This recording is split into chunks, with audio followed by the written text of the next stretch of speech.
What's up, schoolmates? Samahan niyo muli kami para sa isa na namang diskusyon na siksik sa impormasyon. Sabay nating pag-usapan at alamin ang opinyon ng mga kabataan tungkol sa pagpili ng papasukang colleges or universities. Gaano ba ito kahalaga at may epekto ba ito in their future employment? So lahat ng yan ay pag-uusapan natin dito lang sa Schoolmates! Isigaw ang tinig mo, ihayag sa buong mundo ang karapatan, kahalagaan. Buksan ang isip mo, sa alaman ang yaman mo, sa karapatan, sa kahalagaan.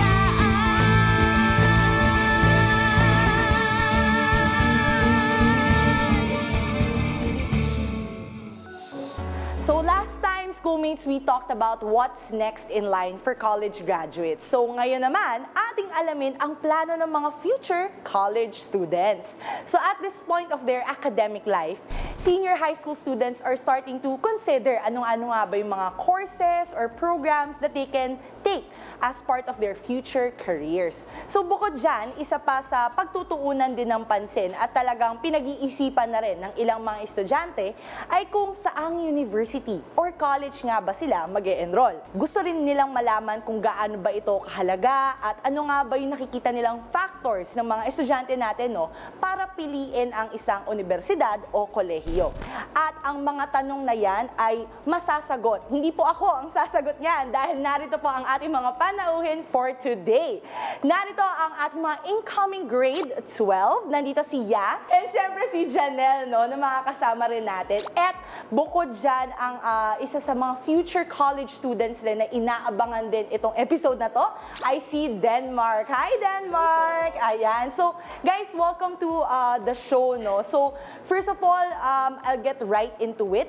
Before you enter your college life, ano ba yung ini-expect nyo or na-visualize yung life ninyo pag pumasok kayo ng college? Siguro may mga impact na dyan yung mga napapanood nyo sa TV or kung may mga naririnig kayo from your friends or mga kapatid. Siguro, start muna tayo sa, ito na, yung mga nagbabadyang maging waterproof sa college life nga. Denmark, tell us about what you're envisioning your college life to be like. I see my college life po as a very student po, very basic student po siguro.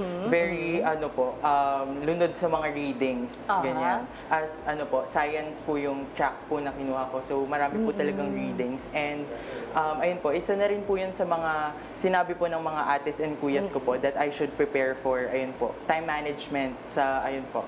I agree. Alam mo, ang time management naman encompasses not just during your college lifetime, pero it's one of the soft skills talaga na hino-hone during your college. As a college student.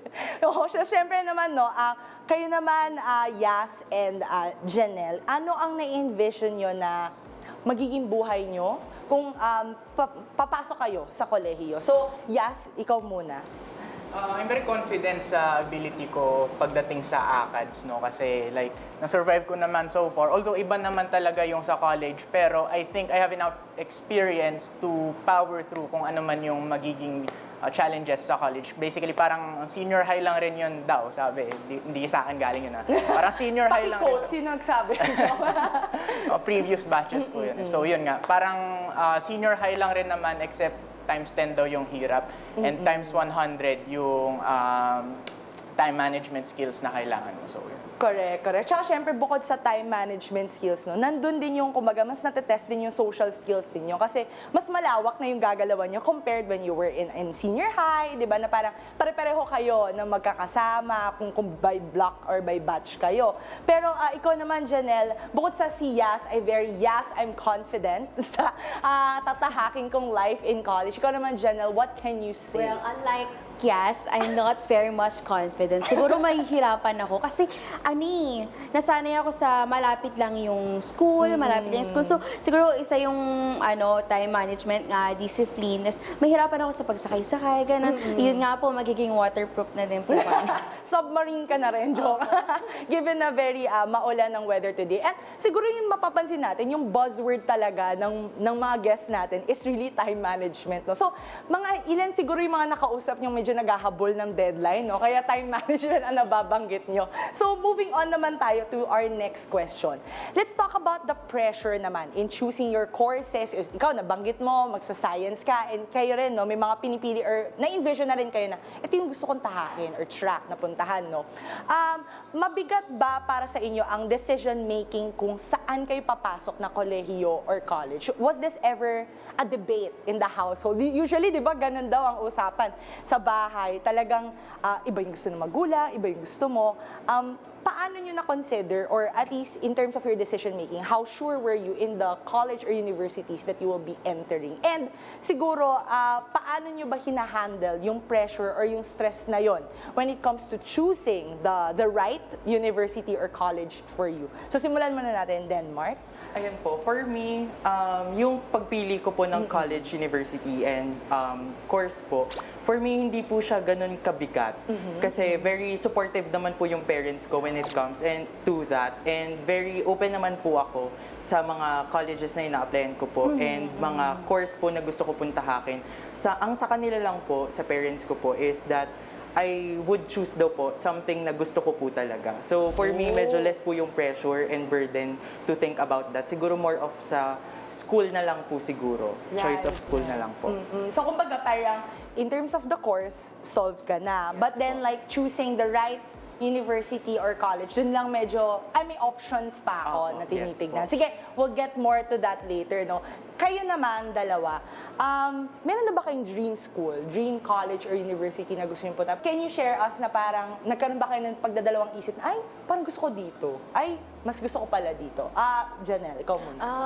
May mga list na ako kasi nahihirapan din ako, lalo na sa course na pipiliin ko. I'm not Okay. sure kung ano yung pipiliin Anong ko. course yan? I may Ano ask. po, it's either teacher or Education. in line of medicine field, Med. ganon. So, it's so hard kasi nga may mga school na ganito ang course, ang tinatawag, may mga school na hindi naman ganon. So medyo na-flesh out na rin natin, no? Ano yung decision making you when it comes to choosing the right school. Ikaw naman, Yas, as a prepared and ready for the world, meron ka na ba naisip na school? At kung wala pa, parang ano yung list na meron ka right now? So from the very beginning po, wala na kaming debate ng pamilya ko as to where I would go to college. Parang locked in na yon, nasa UP ka. Okay. Kasi since kinder, like UP lang talaga yung yung school na nakilala ko eh. Okay. So doon na ako lumaki. 13 years na ako sa UP, and then yun. So 13 years ka sa UP, you mean nakatira ka doon? Or 13 hindi. years yung education Nag-aaral mo? po. Okay, Yes. gets. So, ayun. Wala na kaming problema doon. Pero ang tanong ngayon is makakapasa ba ako sa UPA? That's a $1 million question. Medyo dinadasalan din natin yung mga Yes, ganun. exactly. May effort. Pero of course guys, nandun din naman tayo doon sa, bukod sa pinipili niyo yung mga eskwelahan, pinipili din natin yung track na pupuntahan natin, 'di ba? So kumbaga, the effort matches the goal. Ika nga, 'di ba? So I'm sure you guys have prepared all your lives for the type of choices that you will be making. Pero ngayon naman, bukod dun sa dahil nga nabanggit mo na idalawang isip tayo, hindi naman for sure dahil sinabi mong confident ka, medyo 90-80%, medyo sure tayo, ay, di, papasa ako. So, ang tanong, dahil nga the effort matches the goal, ano naman yung ginagawa or ginawa ninyong preparation for your college entrance exams or at least yung pagpili pa lang ng kolehiyo na papasukan ninyo? So, Yas, balik ako sa'yo. Of course, in preparation for UPCAT, nagre-review po ako and yung mga kaklase ko. Actually, kauwi ko lang today, kanina 10 a.m. Galing ako sa bahay ng kaibigan ko. Nag-review kami all night actually. Tapos, ayun po. And meron din kami sa batch namin, sa UP lang exclusive yun.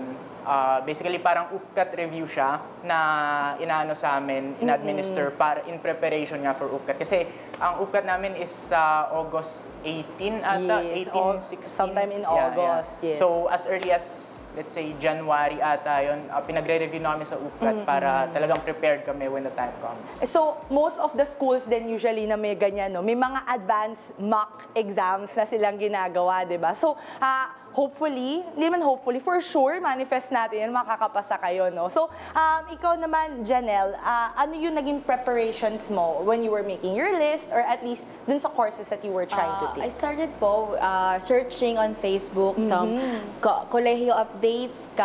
Nililista ko na po kung Mga ano po yung groups, nililista ko na po yung mga kung kailan yung admission, mga application na ganun-ganun sa mga school. So, dahil nauna nga po yung UPCAT, so nag-apply po ako doon. Tapos, currently, I'm studying from last June, I started. And yun po, tuloy-tuloy sa pag-aaral. Tuloy-tuloy sa pag-aaral hanggang makapasok siya ng UP. Yes!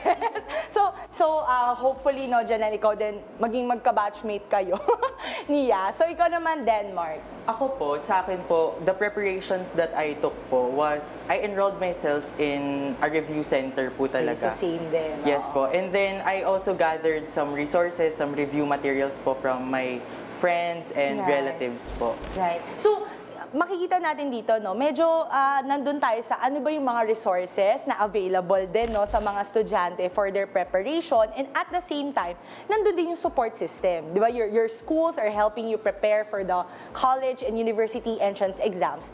But at the same time, nandun din yung may sariling sikap din kayo. You're looking for groups, other support systems online that provides you the information that you need. So, syempre, very important, no, sa mga magka-college and magte-take ng kanilang university entrance exams.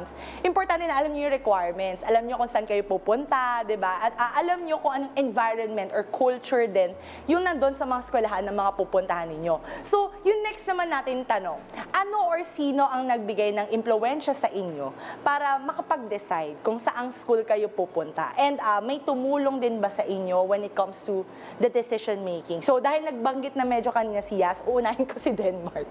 Denmark. Okay po. So, the influence po sa college life ko po and sa mga track po na kukunin ko is yung, aside sa family ko po, yung friends ko rin po also help. And as a DOST scholar po, medyo na-narrow down na po yung choices ko. Correct. Ayun po.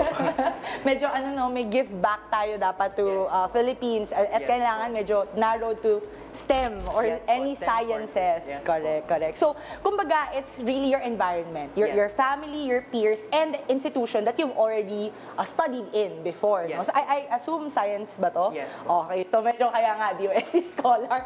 Okay, Janelle, ikaw naman. Ang mainly po na naka-influence sa akin, syempre po yung mga family ko, yung mga pinsan ko po, yung mga nakapagtapos na pinsan ko, kasi usually po mga teachers sila. So, first choice talaga yung education. Right. So, ibig sabihin, malaki ang influence ng family.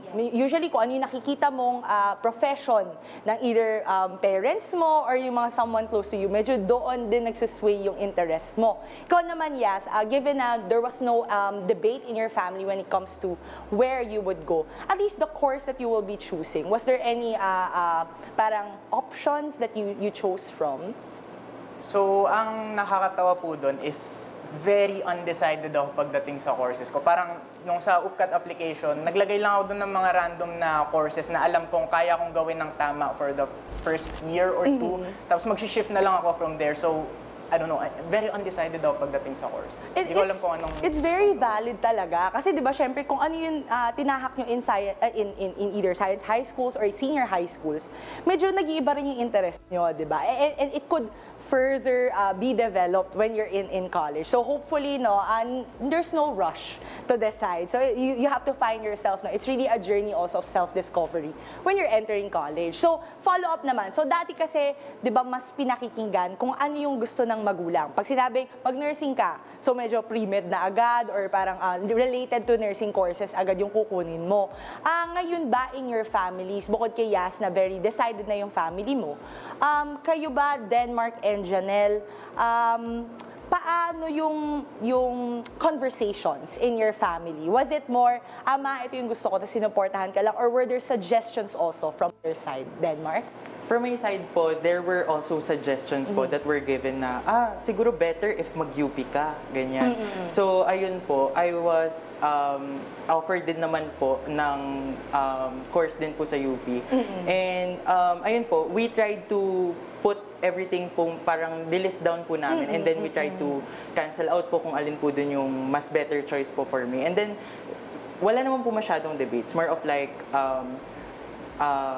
friendly conversations lang po talaga na very, kung ayun yung gusto mo, sige go. Ganon. Diyan depende talaga no yung kumbaga yung support din ng parents sa pag-help sa pag-decide sa inyo. Yung kumbaga sa inyo, meron bang any doubts na ay ayoko yan pero ba't yan yung pinipili sa akin ng family ko? Ikaw ba, Janelle, dahil nga yung most of your peers or your family were teachers, parang was there ever a time na ay parang ayoko naman mag-teacher pero sige nga try na lang natin ganon. Ano po, siguro wala. Kasi wala din pong debate about kung ito ba, itong kunin mo. Wala naman po. Kasi sa sarili ko, alam ko na mas inline ang kakayahan at abilidad ko na maging teacher kaysa sa iba pang courses. Correct. So, kumbaga, it takes a lot of self-awareness then and how much have you really delved into your interest prior to taking the UPCAT. So, funny thing na, so share ko lang, no, personal din to, pero din sa, kay Yas. Alam mo, medyo pareho din tayo ng situation ng UPCAT. Kasi hindi ko rin alam kung saan ako noon mag-take or anong course yung pipiliin ko. So, sakto, nasa competition kasi kami. Kinopya ko lang yung course ng mga teammates ko. So, luckily naman, nakapasa tayo. So, guys, it's not an end-all, be-all, no? Kapag kunwari, ito na yung finil-upan nyo or ito na yung in-applyan nyo, do your best, di ba? And then, when you discover yourself more, doon na lang tayo mag-shift, di ba? You shift the efforts, di ba? When it comes to the goal, which is yung goal naman is makapagtapos, di ba? So, ano ba naman yung hinahanap naman ngayon ng mga henerasyon ngayon when it comes to mga papasukan nilang college or universities? May standards ba kayo? Or parang non-negotiables when it comes to the colleges or universities that you wanted to get into? Denmark, ikaw. For me po, syempre, nasa unahan na po. First in line dapat yung Big Four. Okay. Yes. And then, after that po, siguro, kung ano po talaga yung gusto mo, ayun, it would really influence your decision-making po talaga. And, ayun po, as a DOST scholar, yung mga priority courses po talaga dapat. And then, yung mga schools din po, if you have tried to search online, ganyan, you would also see dapat kung may mga specific schools po kasi, di ba, with the specific and specialty po sa kanila na in-offer. So, ayun, dapat dun ka na mga schools pumasok if yun talaga yung gusto mo. Right. So, ayun po, that's for me po. So, specialty of courses and kumbaga expertise dun sa field na papasukan nyo, yun yung isa sa mga standards mo. And of course, the name of the school. So, mamaya may mga random questions din ako about. Janelle, ikaw naman. Ano po, kinikonsider ko po yung high quality education, tapos yung mga quality. facilities. Syempre po yung mga teachers na magtuturo. Yan po. So yung type of mentorship that you'll probably get, no. So that's one of the things that I got from you. So, pero medyo pareho kayo na kumbaga yung quality of education, does it also come with the name of the school? So medyo mamaya itatanong ko rin yan sa inyo. Yes, ikaw naman. So much like Janelle po, I would say yung teachers yung nagsiseparate sa mga top tier schools, no? Yun rin yung isa sa mga tinitignan ko kung professionals ba yung teachers. Kasi in my experience, meron akong mga subject na nagugustuhan, like passionate ako sa subject na, pero hindi ko kasundo yung teacher. So, ang ending, tinatamad rin akong like mag-excel sa tinatamad akong gumawa ng mga homework, tinatamad akong pagpuyatan yung mga pagre-review sa mga quiz namin. So, tingin ko yun yung biggest factor for me. I cannot speak for every single student out there, pero I can speak for myself na yun nga, teachers ang... Credentials ng teachers ang tinitingnan nyo. So, balik ako dun sa sinabi nyo dalawa. You mentioned the name of the school, high quality education, and credentials ng teachers. Pag ba sinabi nating Big Four, do you equate that agad to higher quality education? What about the other universities or colleges, mga other state use na may not be there in the top 4? Do you consider those as parang what classifies as quality education? Is the name important? So that's the first question. Does that mean that when you have a big name, does it equate to higher education? And two, how do you define quality education? Denmark, ikaw muna. I define quality education po as an education po that would help the students further their self-discovery po and self-awareness. And as well as, I would also want to add din po na a quality education is having an environment that is very supportive and amiable po. Okay, so kumbaga, you want an environment that is conducive to learning and a situation or a system in those schools wherein mas nagiging self-aware ka. So medyo ano yun kumbaga kakaiba na way of thinking when it comes to quality education. Kasi for others, when you say quality education, good resources or high quality na mga places or lugar kung saan nakasituate yung eskwelahan na yon. So that's one.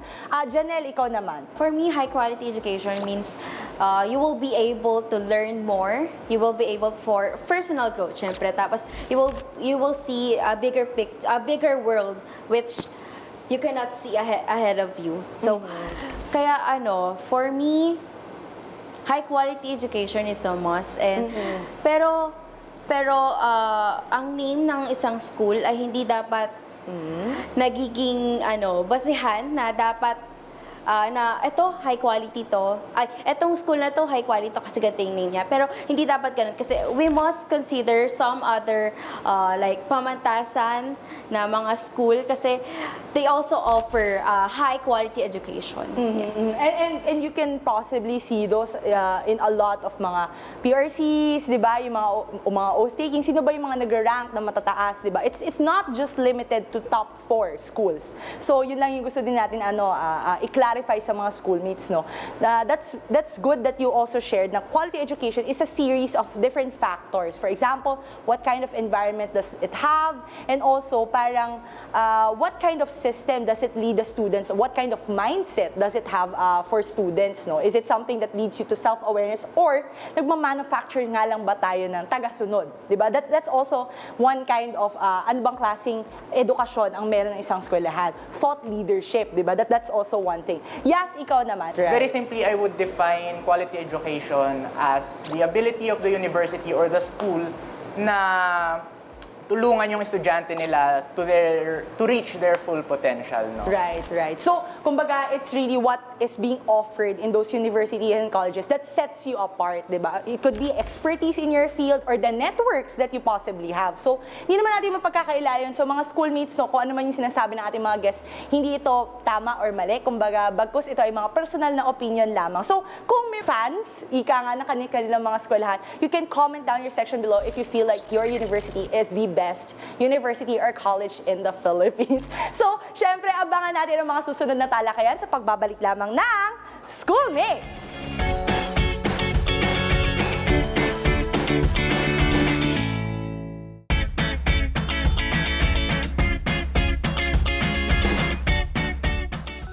Nagbabalik ang Schoolmates at syempre kasama pa rin natin ngayon si Denmark, Yas, and Janelle. And in this part of our discussion, pag-uusapan na naman natin ang competitiveness ng mga eskwelahan pagdating sa employment ng kanilang mag-aaral. So ito naman guys, let's assume that you guys have already finished college and universities, no? Do you think ba na your school or your choice of school can affect what happens to your career path? O, Denmark, ikaw muna. I believe not necessarily it will affect me po. Kasi I believe if you really are excellent, people can't help but notice that. Yes, So, ayun po. Siguro some employers prefer po siguro sa workplace nila yung mga prestigious universities graduates po. Pero for me, if you are excellent, people can't help but notice that. Right. And I think the converse is also true, no? Na even if you are from either the top universities, it doesn't necessarily make that you will always make the cut. Again, it's how you present yourself, what skills have you built, di ba? What networks and connections have you made along the way. So ikaw naman, Janelle, do you think naman, same question, meron bang effect yung uri ng eskwelahan or at least a choice of school that you will have with your career path? Especially education ka, di ba? For me, not necessary, katulad po ni Kuya Denmark. Kasi nga po, it's about your excellence and your dedication na sa career mo, yun. So, kumbaga, sariling effort din talaga. Yes, ikaw naman. What more can I say? Nasabi na nila lahat eh. So, yun nga. At the end of the day, hindi naman dahil lang galing ka sa isang prestigious university, ibig sabihin na nun, magiging excellent ka sa trabaho mo. At the end of the day, I mean, ikaw pa rin yan. Depende pa rin sa actions mo yung magiging pagtingin ng tao sa iyo, especially your employer. Oo. So, siguro follow-up question. So, kanina nabanggit na, hindi nagmamatter. Pero, what can you say naman about the school's reputation and ranking?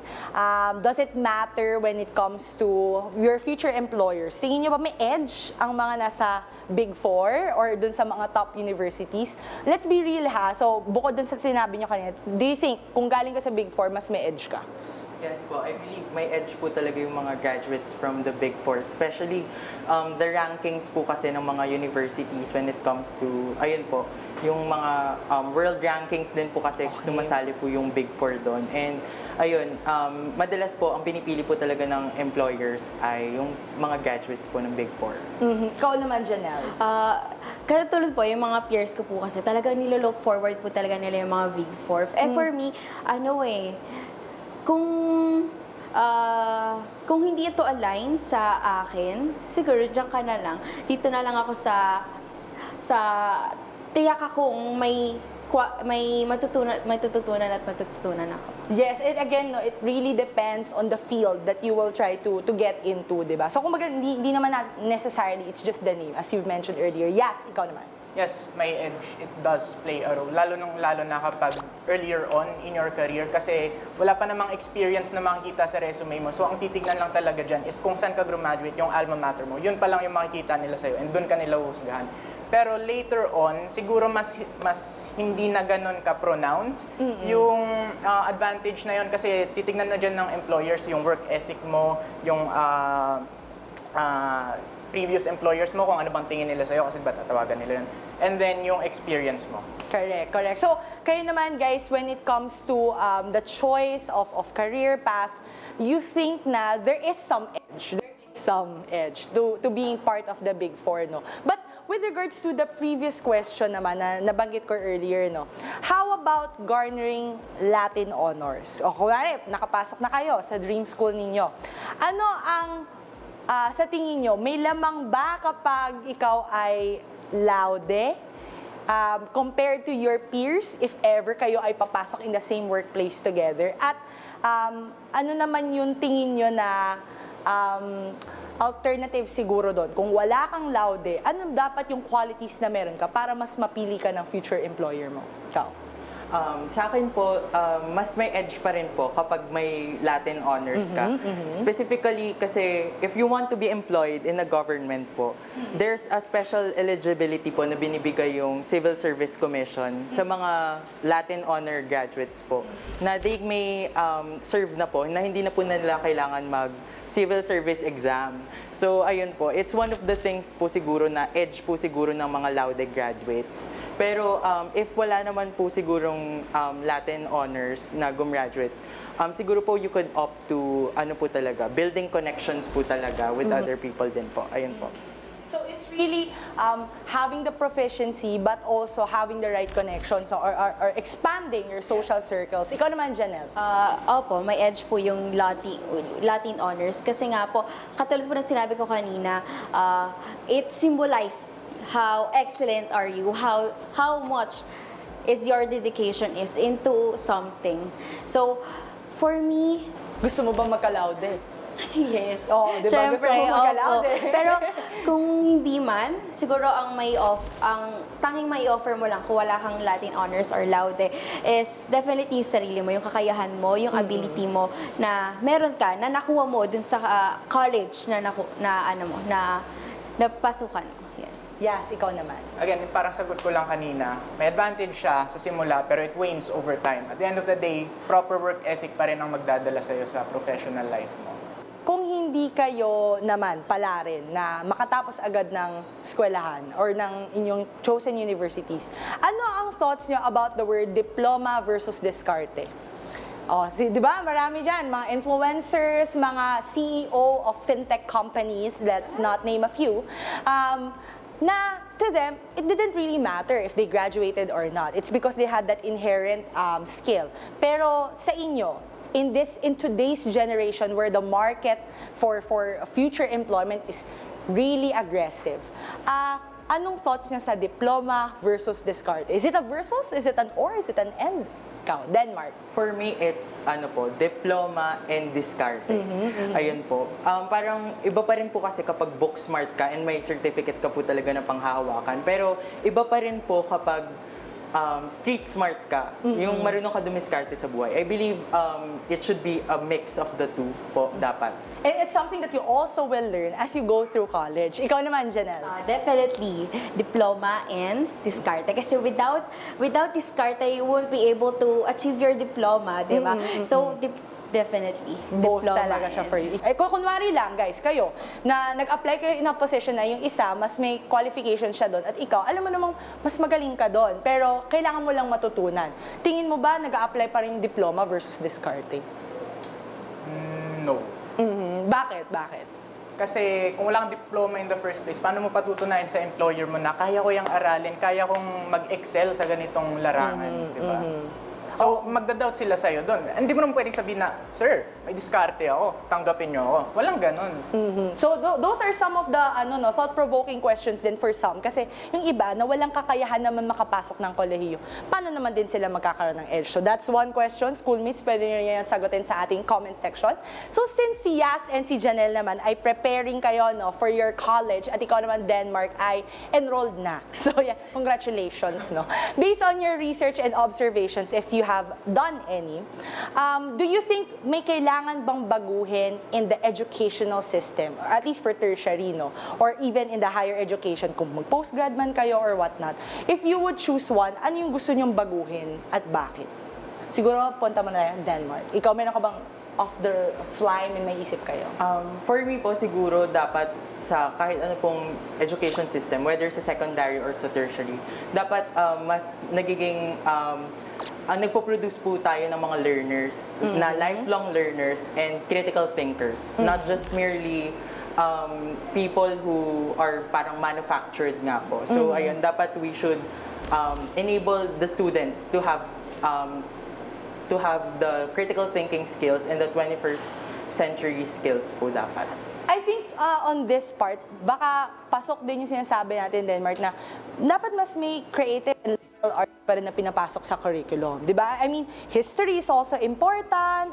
At the same time, it's not just the technical skills. We need to have more appreciation for to create more things, for arts, for music, di ba? It's how we learn our identity as Filipinos, di ba? And to produce more abled citizens who can think for themselves. Ikaw naman, Janelle.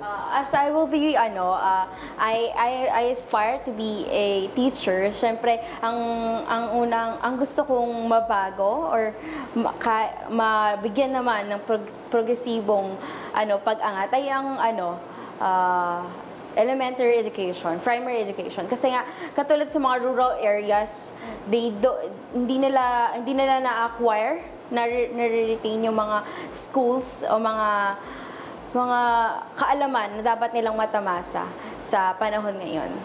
And kung sa tertiary education naman or higher education ngayon, as a teacher, as an aspiring teacher, ano sa tingin mo yung dapat naman mabago sa mga colleges and university based sa mga naririnig mo siguro sa mga families mo or sa peers mo na nag-college na? May dapat bang mabago sa edukasyon or sa sistema ng edukasyon sa mga universidad sa Pilipinas?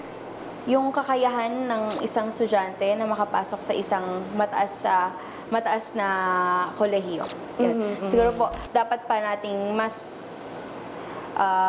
palawakin kung paano nila makukuha, paano sila makakuha or makakapasok sa isang eskwelahan which mag-aral sila at nila yung dream nila sa So buhay. I think it's more of, siguro, what you meant are the resources that are available to others. Na nabanggit ko kanina, yung mga hindi kayang makatungtong ng kolehiyo, paano sila magkakaroon ng opportunities na maka-stand along with you. So, yes, ikaw naman. So, two things. Number one, tingin ko ang education system natin is kulang sa epistemology. Tinuturuan natin yung mga estudyante natin ng conformity, pero we rarely teach them to think for themselves at questionin kung ano yung mga nakikita nila. Hindi natin, basically. Pangalawa naman is yung compensation sa mga teachers. So, side story lang na. Last year, meron kaming project sa school namin na kailangan namin mag-interview ng NGO and it just so happens na yung natapat sa akin, is kailangan namin interview ng isang NGO ng mga teachers. So, ang main complaint nila dun sa interview na yun is kulang daw sa compensation, sa pay sa work hours, yon. So, ang pinaka na nagulat ako, yung sa sinabi niya na yung mga pambura, mga marker, mga chalk, mga whiteboard, lahat, mga blackboard sa paaralan, yung mga teachers pa rin yung nag-aabono kasi sobrang budget constrained sila. Like, sabi natin, yung budget mo for 2020, expect mong dadating yon ng 2022. Swerte ka na kung 2022, most likely 3 years late pa yan, sabi niya. Hindi sa akin galing yun doon sa teacher na in-interview namin. So, ayun. So, kumbaga, the resources pa rin, yung isa sa mga importanteng meron dapat, di ba? So, both on teachers and at syempre sa mga estudyante. Kasi how can you make a good quality education kung hindi naman, kumbaga, accessible sa both estudyante at teachers yung kailangan nila? How can teachers focus on forming quality education if they don't have the resources for it? So, samantala, tumutok lamang kayo dahil lahat ng mga iba pa nating tanong ay itatanong natin sa pagbabalik lamang ng Schoolmates!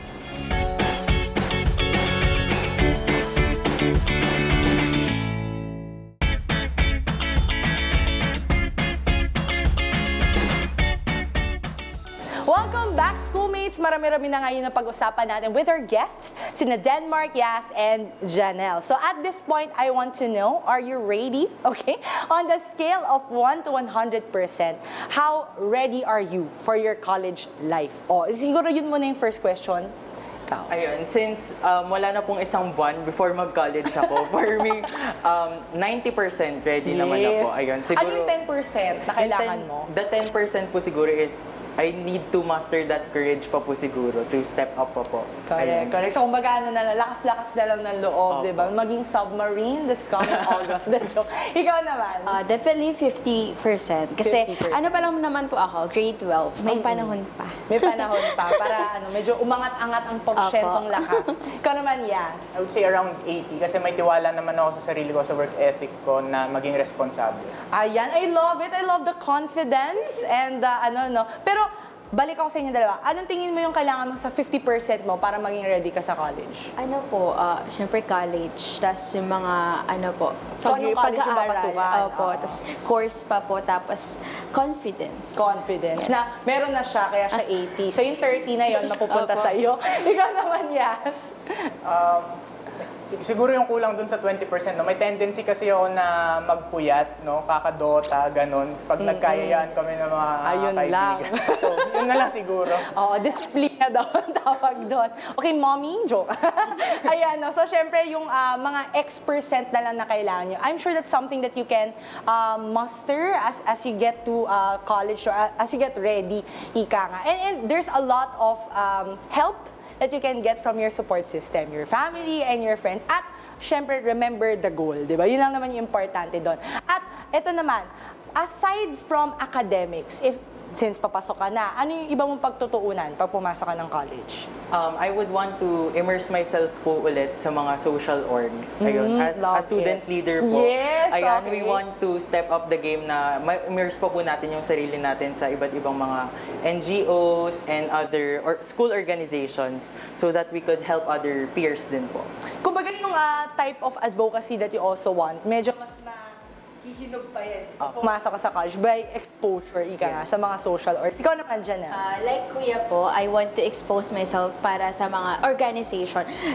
Right now, sa incoming grade 12, I'm actually preparing para makapasok sa mga iba't ibang organization this school year. Important din yun Yes. kasi diba it's also the support system that you will have when you enter your Stepping college. stone. Correct, correct. Ikaw naman, Yas. So yun nga, org work and Love life, charot. Hindi, Mommy, altruism, yun na lang siguro. Kasi naalala ko yung sabi sa akin ng prof ko last year, sabi niya, bilang estudyante ng UP, may mabigat kayong responsibilidad sa Pilipinas. Kailangan yung tumulong sa bayan as best as you can. Sabi niya, so yun, naalala ko yun dahil sa tanong ko. kumbaga, that kind of social awareness that you already have as early as now to be part of organizations, to find a sense of belongingness. That's very important, guys. Huwag niyong isipin na pag pumasok kayo ng college, kayo lang mag-isa. Lahat kayo nasa same boat, so find a way to build new support system and groups that can support yourself. So, last na, ano na lamang ang inyong mensahe sa mga viewers na possible na nanonood, sa batchmates nyo, sa mga nasa similar boat sa inyo? Like, ikaw na kinakabahan na pagpasok at sa inyo na pipili pa lamang kung saan sila tatahak, no? Na career path and of course, college or university. Denmark? Siguro po, get help as much as you can sa mga support system mo. And ayun, I also want you to know na there's a bigger world out there. So ayun, wag mo sanang ikulong yung sarili mo sa academics. Ayun, put yourself out there sa mga social orgs. Ayun, it would really help you find your niche and your place talaga dito sa society. And ayun po. So, aabangan niyo po si Denmark magiging major in organizations. De joke lang. I'm sure naman na pagtutuunan niyo ng pansin yung academics and of course, building your networks. Ikaw naman, Janelle. Ang tanging masabi ko lang ay be confident kasi kung wala ka nun, paano na? So, kaya maging handa ka at tatagan ng loob. Yes, I love it. Ikaw naman, yes, na-confident na from Janelle. Yes. Huwag niyo kakalimutan personal life niyo, naging tao ka bago ka naging estudyante. Yes, I love it. It's really a path to self-awareness. Kailangan malaman mo muna kung ano yung gusto mo bago ka matuto ng kahit anumang interest mo. So once again, maraming salamat kay Denmark, Yas, and Janelle sa pagsama sa atin dito sa Schoolmates. So, syempre, when we were talking about colleges and universities, you can't help but get excited, di ba? Kasi it's all about choosing that new path for you. But let's not forget na bilang mga estudyante, may responsibility din tayo. Now with us, we carry the torch to be excellent in whatever we choose to do. So we have to be conscientious kung ano nga ba yung pipiliin nating path. Kasi hindi lang naman yung dreams natin yung dala natin. Dala din natin yung dreams ng pamilya natin, which could be in another concern, no? Kung kayo ay an individualistic kind of person. But with you, you carry what you aspire to be in a sense na yung mindset na meron ka mula nung kabataan mo, mas mahuhubog pa yan pag pumunta ka sa kolehiyo. So mas kailangan kilala mo yung sarili mo, kilala mo yung identidad mo, at wag mong kakalimutan na dun sa mga path or career path na tatahakin mo, kailangan mong mag-give back sa bayan, di ba? Kasi yan yung mga, kumbaga, ilan na lang sa mga possible na perks na possible na mabigay sa'yo bilang isang estudyante. But at the same time, isang malaking panawagan din sa pamahalaan. No? Ngayon na pasukan na, marami pa rin tayong recurring issues na every year ay tinatahak natin when it comes to talking about quality education. It's still resources for teachers, proper compensation, the right quality of education, the right environment to provide that quality education. So, kailangan tutukan natin to dahil hindi lang naman yung mga kabataan yung apektado dito, pati yung pamilya ng mga guro, ng mga staff, non-teaching staff at mga institusyon. Kailangan taasan natin yung kalidad ng edukasyon na meron sa bansa kasi hindi pwedeng nagmamanufacture lang tayo ng employees.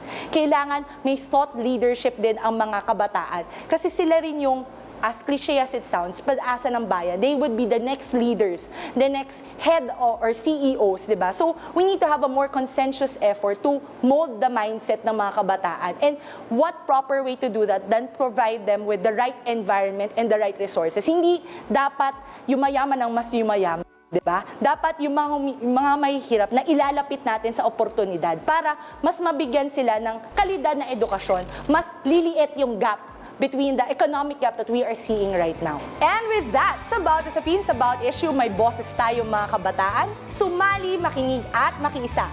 Dahil opinion natin ay mahalaga.